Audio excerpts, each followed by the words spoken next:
So hello friends, आज हम लोग डिस्कस करने वाले हैं प्रॉफिट एंड लॉस जो चैप्टर है मैथ का। तो उस चैप्टर में सिर्फ एक ही रूल नियम हमें याद रखना है। तो उस एक नियम से ही हम प्रॉफिट एंड लॉस चैप्टर के सभी प्रॉब्लम्स को सॉल्व कर पाएंगे। यहाँ पे देखिए, यहाँ पे चैप्टर पे प्रॉफिट एंड लॉस बहुत सारे थ्योरीज दिए हुए हैं। उसके बाद कॉन्सेप्ट्स भी बहुत सारे हैं, देख सकते हैं आप। बहुत ही हार्ड कॉन्सेप्ट्स है। उसके बाद यहाँ पे प्रॉब्लम्स दिए हुए हैं। सो इस बुक को हम बंद करते हैं। एंड सो मैं आज आप लोगों को एक यूनिवर्सल लॉ या रूल बताने जा रहा हूँ, जिसके मदद से आप प्रॉफिट एंड लॉस जो चैप्टर है उस चैप्टर का कोई भी प्रॉब्लम आप सॉल्व कर सकते हैं। बेसिक एक फार्मूला बता रहा हूँ, सिर्फ एक formula. So please let's see. 100 SP selling price by CP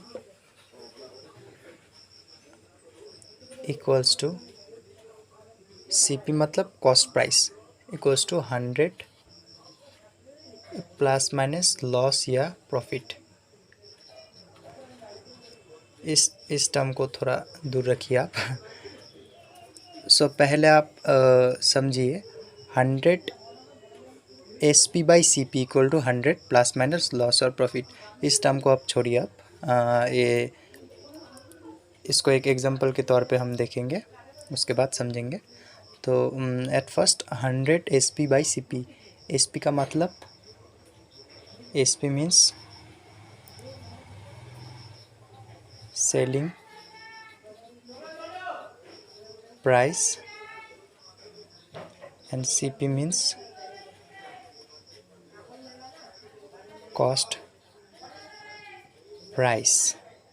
okay, ये एक यूनिवर्सल लॉ के तौर पे आप देख सकते हो। Now take an example. By selling a watch for rupees 495, a shopkeeper incurs a loss of 10%. Then find the cost price of the watch for the shopkeeper. So यहाँ पे cost price क्या है? सो यहाँ पे देखिए, यहाँ पे सेलिंग प्राइस कहा गया है 495। ओके, तो अब यहाँ पे लॉस कहा गया है 10%। ओके, सो अगर हम इस फॉर्मूले में पुट करें तो हमें CP जो है ये मिल जाएगा। So now 100 SP by CP equal to 100। यह देखिए लॉस हुआ है, so minus loss. Okay, so यहाँ से क्या आएगा, यहाँ से क्या आएगा देखिए अच्छे से। 100 SP मतलब कितना है 495। यहाँ पे CP ये रहेगा CP। यहाँ पे देखिए ये रहेगा 100, लॉस कितना था यहाँ पे 10%, सो माइनस 10 हो गया जी। अब हम यहाँ से देखेंगे 100 इंटू 495। यहाँ पे आप कर सकते हैं इसे CP। So CP equals to 100 into 495 by 90। Okay, अच्छे से देख लीजिए। तो यहाँ से so CP equals to 550। So यहाँ पे ₹550 देखिए अच्छे से।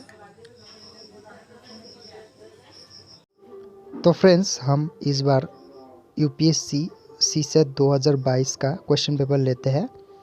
तो इसमें एक क्वेश्चन आया था जो प्रॉफिट एंड लॉस से आया था, तो चलिए हम इसे सॉल्व करते हैं। सो यहाँ पर देखिए लिखा है the increase in the price of certain item was 25%, then the price was decreased by 20% and then again increased by 10%. What is the resultant increase in the price? बहुत से हिंदी मीडियम के स्टूडेंट्स बोल रहे हैं कि हिंदी में दीजिए क्वेश्चन। तो हाँ, चलिए अब हिंदी में देखते हैं क्वेश्चन क्या दिया हुआ है। तो एक वस्तु की कीमत में 20% वृद्धि की गई, फिर कहा गया 20% घटाया गया उसका मूल्य, और फिर 10% बढ़ाया गया, तो परिणाम वृद्धि क्या होगा। तो अच्छे से क्वेश्चन को पढ़ लीजिए पहले। तो चलिए हम लोग एज एन वैल्यू 100 ले लेते हैं, 100 बिकॉज वहाँ पे परसेंट दिया हुआ है। तो 25% वृद्धि की गई, तो हम लोग एक वैल्यू ले लेते हैं 100, और इसमें क्या कहा गया 25% वृद्धि, इस मीन्स 125, 125 क्यों हुआ 100 + 25, सो 125 आ गया इसका वैल्यू। उसके बाद क्या किया 20% घटा दिया गया वैल्यू ना, तो 125 इससे 20% घटा दिया गया, तो हमने 100 तो पहले ही ले लिया था, तो यहाँ पे 125 घटा देंगे 20, यहाँ पे हो जाएगा कितना कितना हो जाएगा 105, 105। सो फिर से यहाँ क्या क्या कहा गया 10% बढ़ाया जाएगा, तो +10 इक्वल्स टू हो गया 115। इस मीन्स 100 प्लस जो है +15, सो यहाँ 15 आ गया। सो 100 में 15% जो है 15% इज़ द राइट आंसर। तो 15% इज़ द राइट आंसर। तो हमने यूपीएससी का भी क्वेश्चन सॉल्व कर लिया है। So friends please subscribe our channel and share, बहुत ज़्यादा शेयर कीजिए। और बहुत लोग मुझे कह रहे थे कि आप कौन सा बुक ले, तो ये सी सेट का आप ये बुक खरीद सकते हैं।